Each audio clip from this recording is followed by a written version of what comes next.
니네 무주택자였어? 그래서 전세 산다고 뻥쳤던 거야. 상견례 자리에서 예비 사돈이 며느리감 어머니에게 내뱉은 말이었습니다. 아들 혼사 자리에서 재산부터 캐묻더니 전세라는 말에 반말로 돌변했죠. 물컵까지 밀어버리며 파혼을 선언하는 예비 사돈 앞에서 친정 어머니는 고개를 숙인 채 아무 말도 하지 못했습니다. 하지만 예비 사돈은 몰랐어요. 그 수수한 차림의 여자가 가방 안에 넣어둔 서류 한 장이 자기 남편의 인생을 통째로 뒤집어 놓을 거라는 걸요. 지금부터 이 사연 시작합니다. 사연 시작 전에 구독 버튼을 눌러주시고 어디서 듣고 계신지 댓글에 남겨주시면 행운 가득한 기운을 전달해 드립니다. 서울 청담동의 한 고급 한정식집이었습니다. 오늘은 한서연과 최태준 커플의 상견례 날이었죠. 서연은 한 달 전부터 이 자리를 준비해 왔어요. 어머니 박정희에게 새 옷을 사드렸지만 정희는 늘 입던 깔끔한 남색 재킷을 골랐습니다. 수수하지만 단정한 차림이었거든요. 약속 시간 10분 전에 도착한 서연과 정희는 개인실에서 태준 가족을 기다리고 있었습니다. 서연이 어머니의 손을 꼭 잡으며 말했어요. 엄마 긴장하지 마. 태준이 정말 좋은 사람이야. 정희는 딸의 손을 토닥이며 조용히 미소 지었습니다. 곧 문이 열리고 태준이 부모님과 함께 들어왔어요. 태준의 어머니 김명자는 들어서자마자 방 안을 한 바퀴 둘러보더니 정희의 옷차림을 위아래로 훑었습니다. 그 시선이 정희의 낡은 가방에서 멈추더니 입꼬리가 살짝 내려갔죠. 인사를 나누는 자리에서 김명자는 악수도 건성으로 받았습니다. 태준이 분위기를 풀어보려 음식을 주문했지만 김명자의 표정은 이미 굳어 있었어요. 근데 사시는 곳이 어디세요? 아파트는 있으시죠? 음식이 나오기도 전에 김명자가 대뜸 물었습니다. 정희가 차분하게 대답했어요. 작은 빌라에 전세로 살고 있습니다. 그 순간 김명자의 눈빛이 싸늘하게 변했습니다. 젓가락을 내려놓더니 정희를 똑바로 쳐다봤어요. 입술이 실룩거렸죠. 참고 있던 무언가가 터지려는 듯 했습니다. 니네 무주택자였어. 그래서 전세 산다고 뻥쳤던 거야. 순식간에 반말이 튀어나왔습니다. 식당 안의 공기가 얼어붙었어요. 서연의 얼굴이 하얗게 변했고 태준이 급하게 어머니의 팔을 잡았습니다. 어머니, 지금 무슨 말씀을 하시는 거예요? 그만하세요. 하지만 김명자는 아들의 손을 뿌리치며 더 크게 소리쳤어요. 닥쳐, 이게 얼마나 중요한 건데 무주택자 집안 며느리를 어떻게 받아. 이건 파혼이야, 파혼. 태준의 아버지 최병호는 고개를 푹 숙인 채 아무런 말도 하지 못했습니다. 30년을 함께 살면서도 아내 앞에서는 한마디도 못하는 사람이었거든요. 서연이 자리에서 벌떡 일어났습니다. 어머님, 저희 어머니한테 지금 너무하신 거 아닙니까? 서연의 목소리가 떨렸어요. 하지만 김명자는 코웃음을 치며 서연을 올려다봤습니다. 너도 잘 생각해봐. 부모 잘못 만난 게 죄지 뭐. 그 말에 서연의 눈에서 눈물이 주르륵 흘러내렸습니다. 정희는 딸의 어깨를 감싸며 조용히 앉혔어요. 모욕을 당하면서도 표정 하나 흐트러지지 않는 정희를 보며 김명자는 더 기세가 올랐죠. 봐봐, 아무 말도 못하잖아. 할 말이 없으니까 그런 거 아냐. 김명자가 비웃듯 말하며 물컵을 정희 쪽으로 밀어버렸습니다. 물이 테이블 위로 쏟아지며 정희의 재킷 소매를 적셨어요. 서연이 비명에 가까운 소리를 질렀지만 정희는 조용히 냅킨으로 물기를 닦았습니다. 그리고 정희가 천천히 가방에서 휴대폰을 꺼내며 자리에서 일어났어요. 화장실로 향하는 정희의 뒷모습은 여전히 고요했습니다. 하지만 그 고요함 속에서 무언가가 달라지고 있다는 걸 김명자는 아직 몰랐죠. 화장실로 들어간 정희는 문을 닫자마자 휴대폰을 꺼냈습니다. 손가락이 떨렸지만 표정은 단단했어요. 저장된 번호 하나를 눌렀죠. 이 변호사, 나 박정희야. 지금 바로 청담동 소담원으로 와줘요. 내 서류 다 가지고요. 전화를 끄는 정희는 거울 속 자신을 바라봤습니다. 물에 젖은 재킷 소매가 눈에 들어왔어요.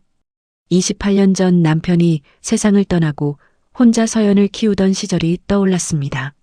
새벽 4시에 식당으로 출근해서 밤 11시에 퇴근하던 날들이었거든요. 주방에서 기름에 데인 손으로 딸의 숙제를 봐주던 밤도 있었습니다. 그 시절 정희에게는 아무도 몰랐던 비밀이 하나 있었어요. 남편이 남긴 유산은 빚이 아니라 강남 한복판의 낡은 건물 한 채였습니다. 정희는 그 건물을 팔지 않았죠.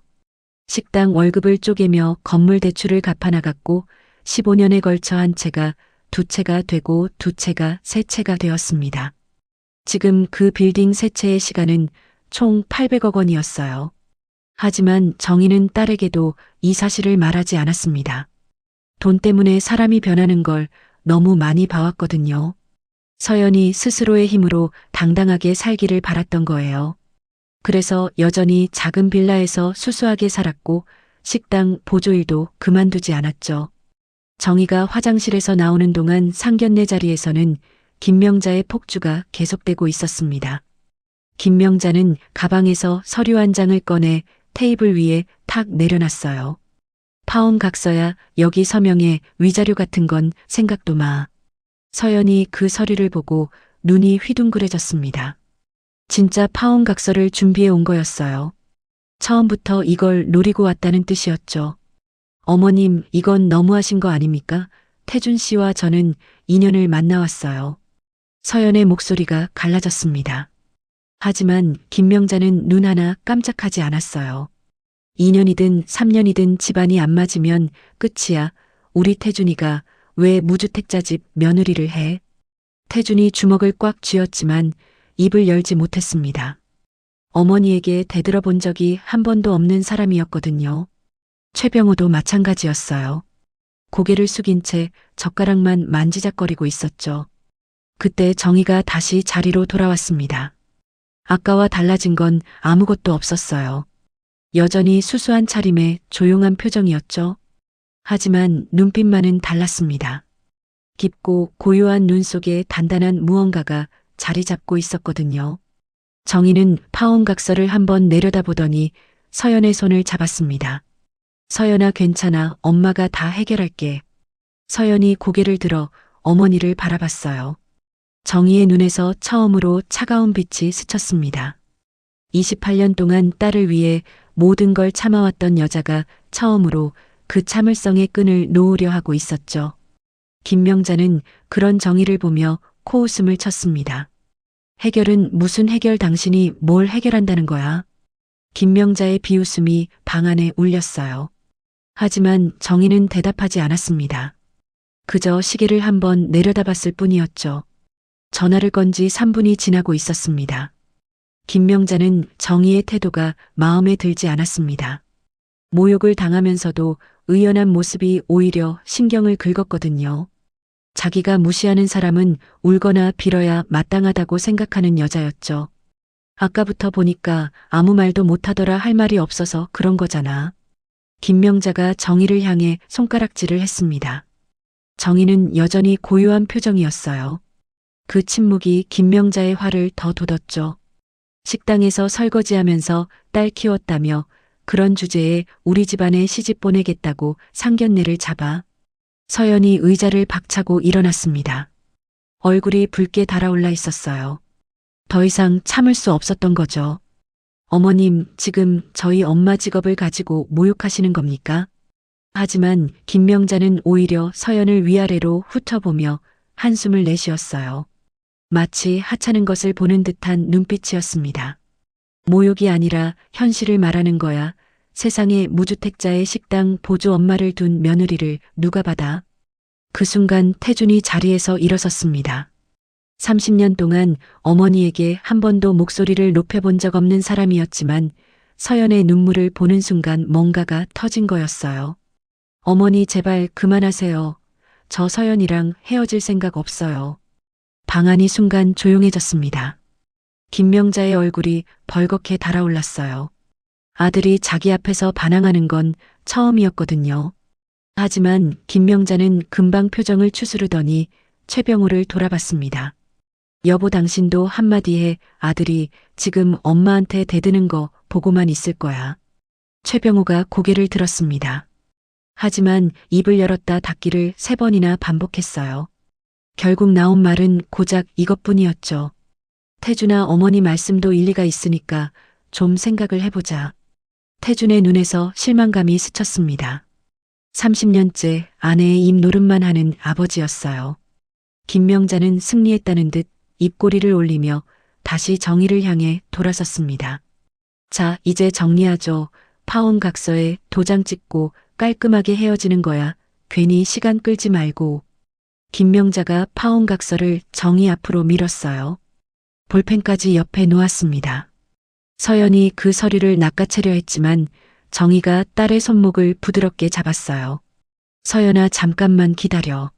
정의의 목소리는 낮고 차분했습니다. 하지만 그 안에 담긴 무게가 달랐어요. 서연은 어머니의 그런 목소리를 한 번도 들어본 적이 없었거든요. 정의가 시계를 다시 한번 내려다봤습니다. 전화를 건 지 정확히 4분 40초가 지나고 있었어요. 바로 그때 식당 바깥에서 차 문이 닫히는 소리가 연달아 들려왔습니다. 하나, 둘이 아니었어요. 최소 서너 대의 차에서 사람들이 내리는 소리가 또각또각 구두 소리와 함께 가까워지고 있었죠. 김명자는 그 소리에 아무런 관심도 주지 않았습니다. 이 식당에 오는 다른 손님이겠거니 생각했거든요. 하지만 정의의 입가에 아주 희미한 미소가 번졌습니다. 개인실 문이 열렸습니다. 먼저 들어온 건 검은 정장에 얇은 금태 안경을 쓴 중년 남성이었어요. 한 손에 고급 서류 가방을 들고 있었죠.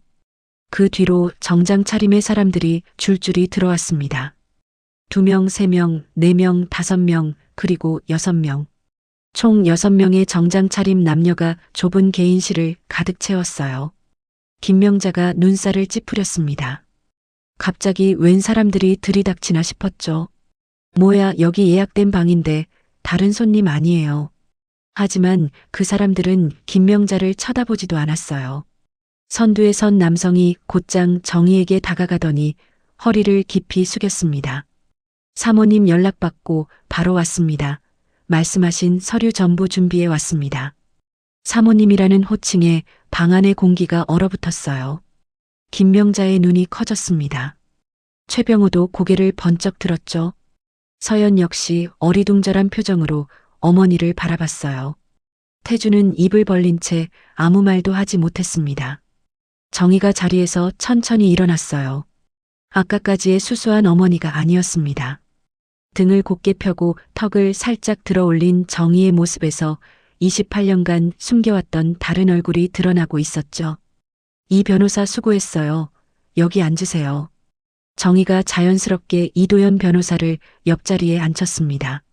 나머지 5명은 방 한쪽에 일렬로 서서 대기했어요. 김명자는 자기도 모르게 등을 의자 뒤로 젖혔습니다. 본능적으로 압도당하고 있었던 거예요. 잠깐, 이게 무슨 상황이야? 이 사람들이 누구냐고. 김명자의 목소리에 처음으로 떨림이 섞였어요. 아까까지의 기세는 온데간데 없었습니다. 정의는 김명자를 정면으로 바라보며 입을 열었죠. 아까 제가 무주택자라서 파혼하시겠다고 했죠. 그 목소리는 낮았지만 방 안 구석구석까지 울렸어요. 김명자가 입술을 달싹거렸지만 대답하지 못했습니다.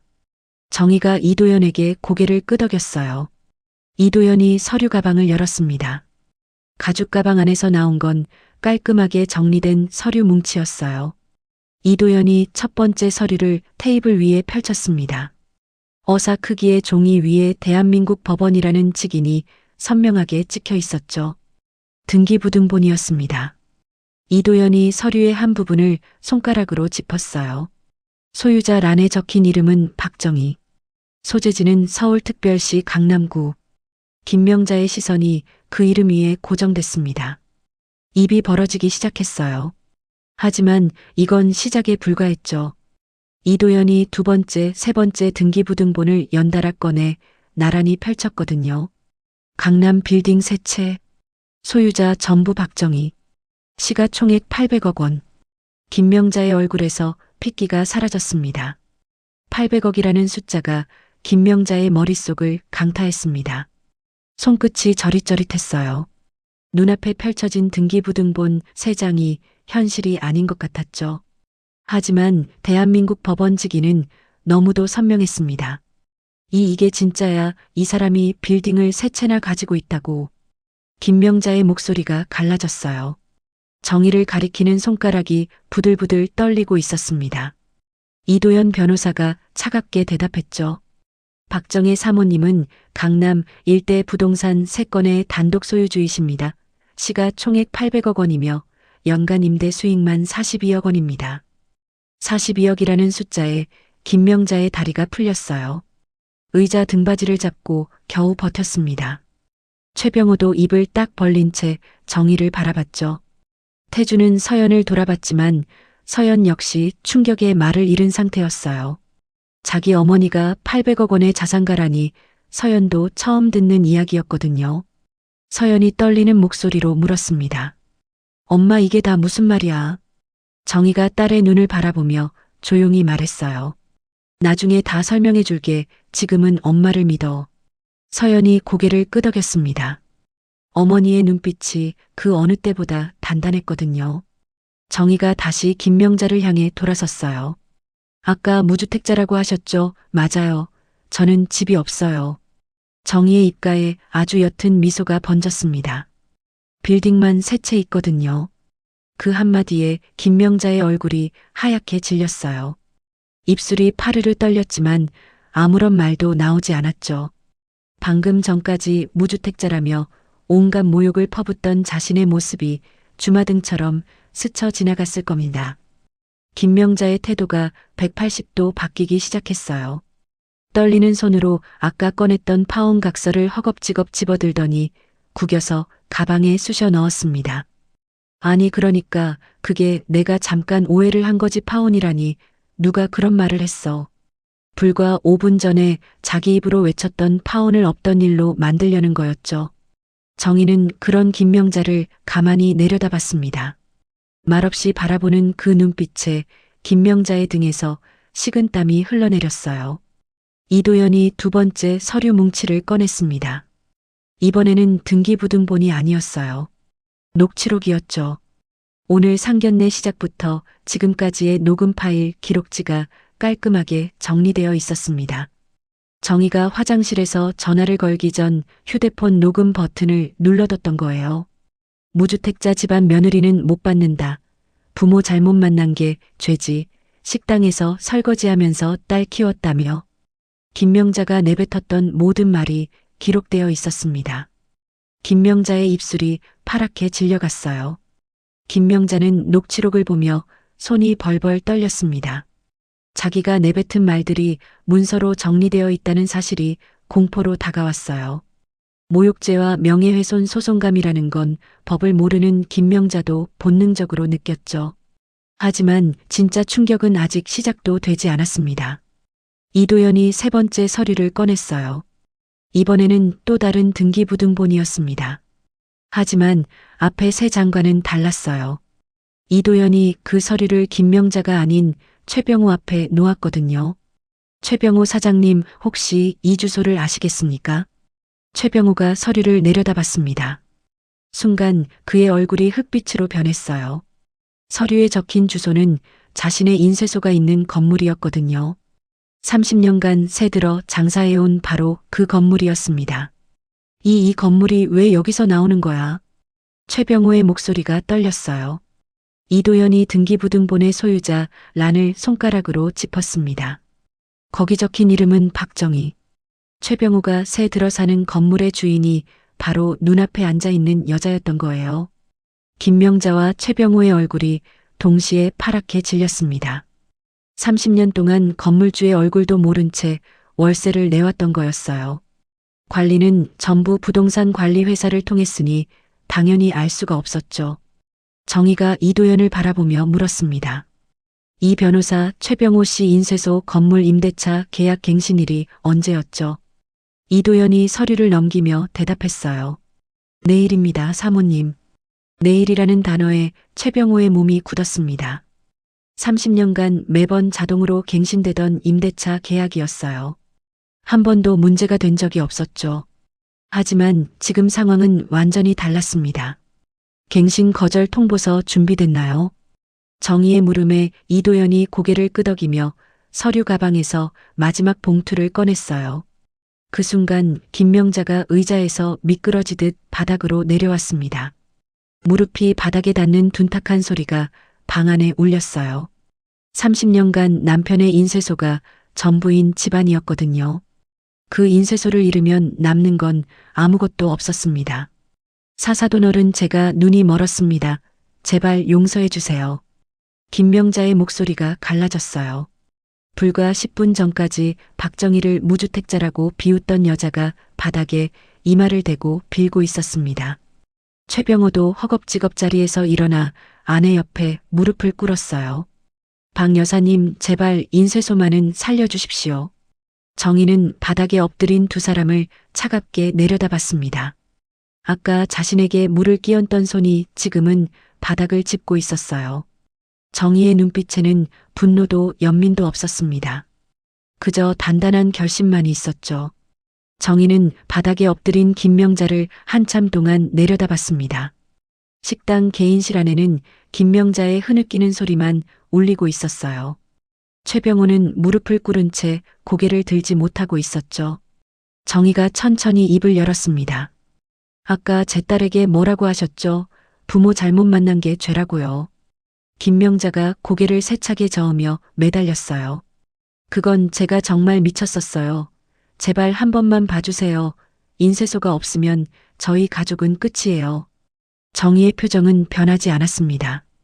이도연에게 고개를 끄덕이자 이도연이 갱신 거절 통보서를 최병호 앞에 놓았어요. 법적으로 임대인은 정당한 사유가 있을 경우 계약 갱신을 거절할 수 있습니다. 통보서를 수령해 주십시오. 최병호의 손이 떨리며 통보서에 닿았습니다. 30년 인생이 종이 한 장에 달려 있었어요. 글자가 눈에 들어오지 않았죠. 다리에 힘이 풀려 앞으로 고꾸라질 것 같았습니다. 김명자가 기어서 정희의 발 앞까지 다가왔어요. 정희의 구두 코앞에서 이마를 바닥에 대고 또 대고 반복했습니다. 제가 잘못했습니다. 평생 은혜를 갚겠습니다. 제발 계약만 갱신해 주세요. 하지만 정희는 한 발짝 뒤로 물러섰어요. 그리고 서연의 손을 잡았습니다. 서연은 눈물을 흘리고 있었지만 어머니의 손을 꼭 잡았죠. 내 딸은 이런 집안에 보낼 수 없겠네요. 정희의 목소리는 낮았지만 칼날처럼 날카로웠습니다. 김명자가 울부짖었어요. 서연 씨, 제발 우리 태준이를 버리지 마. 내가 무릎 꿇고 빌게, 제발. 서연이 태준을 바라봤습니다. 태준의 눈도 빨갛게 충혈되어 있었어요. 하지만 서연은 고개를 저었습니다. 2년 동안 사랑했던 사람이었지만 오늘 이 자리에서 어머니가 모욕당하는 동안 제대로 막아주지 못한 사람이었거든요. 태준이 떨리는 입술로 말했어요. 서연아, 미안해. 내가 못나서 미안해. 서연은 대답하지 않았습니다. 대답할 필요가 없었어요. 어머니의 옷에 쏟아진 물자국이 아직 마르지 않았으니까요. 정희가 이도연에게 말했습니다. 이 변호사, 오늘 녹취록은 법무팀에 전달해 주세요. 모욕죄와 명예훼손건으로 검토하겠습니다. 김명자의 얼굴에서 마지막 남은 핏기마저 사라졌어요. 인쇄소 퇴거에 소송까지 당하게 될 상황이었습니다. 건물도 잃고 법정에도 서야 하는 이중의 벼락이 내리꽂힌 거였죠. 정희와 서연이 자리에서 일어났습니다. 이도현과 나머지 직원들이 뒤따랐어요.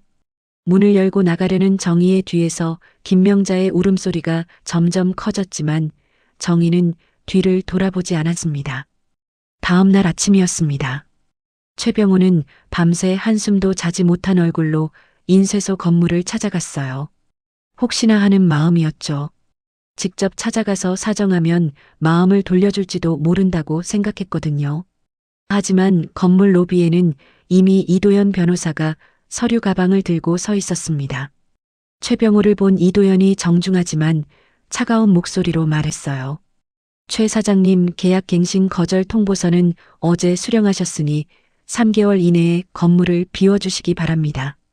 최병호의 무릎에서 힘이 빠졌습니다. 건물 기둥에 등을 기대고 천천히 주저앉았어요. 30년이었습니다. 이 건물에서 인쇄기를 돌리며 가족을 먹여 살린 세월이 30년이었어요. 그 모든 것이 아내의 입 때문에 무너지고 있었죠. 급하게 주변 건물들을 알아보기 시작했지만 현실은 냉혹했습니다. 인쇄소를 운영할 만한 규모의 상가는 그 일대에 손에 꼽을 정도였거든요.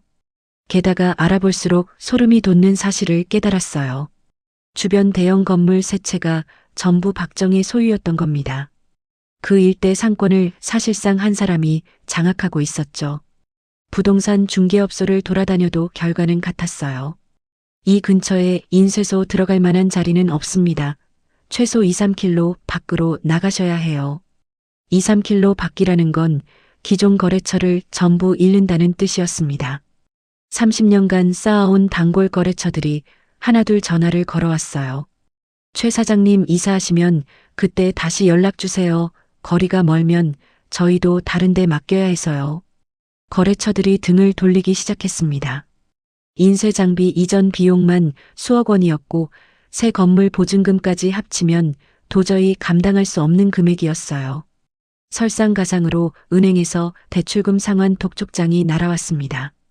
담보로 잡혔던 인쇄 장비의 가치가 건물 퇴거와 함께 급락한 거였죠. 사실상 부도 위기에 몰린 겁니다. 김명자는 마지막 희망을 붙잡고 정희를 찾아갔어요. 정희가 일하던 식당 앞에서 3시간을 기다렸습니다. 정희가 나타나자 바닥에 무릎을 꿇고 이마를 땅에 대었어요. 박 여사님, 제가 천벌을 받아도 싸지만 남편은 죄가 없습니다. 인쇄소만 살려주시면 뭐든 하겠습니다. 정희는 바닥에 엎드린 김명자를 내려다봤습니다. 어제 상견례에서 자신에게 물을 끼얹고 무주택자라며 비웃던 그 얼굴이었어요. 정희가 조용히 말했습니다. 어제 제 딸에게 하셨던 말 기억하시죠? 부모 잘못 만난 게 죄라고요. 이제 그 말이 누구 이야기인지 아시겠어요? 김명자의 몸이 부들부들 떨렸습니다. 아무런 대답도 할 수 없었어요. 정희는 더 이상 말하지 않았습니다. 돌아서서 걸어갔죠. 그날 저녁 서연이 어머니의 손을 잡고 동네 산책을 나갔습니다. 서연이 환하게 웃으며 말했어요. 엄마, 우리 이제 더 좋은 사람 만나자. 정희도 딸을 보며 웃었습니다. 28년간 혼자 딸을 키워온 여자의 미소였어요. 진정한 품격은 통장 잔고나 등기부등본에 있는 게 아니었습니다. 사람을 대하는 태도에 있었죠. 그걸 몰랐던 김명자는 결국 자기 입으로 자기 삶의 터전을 무너뜨린 겁니다. 오늘 사연 어땠나요? 구독과 좋아요 눌러주시면 더 좋은 사연으로 찾아뵙겠습니다. 오늘도 행복한 하루 되세요.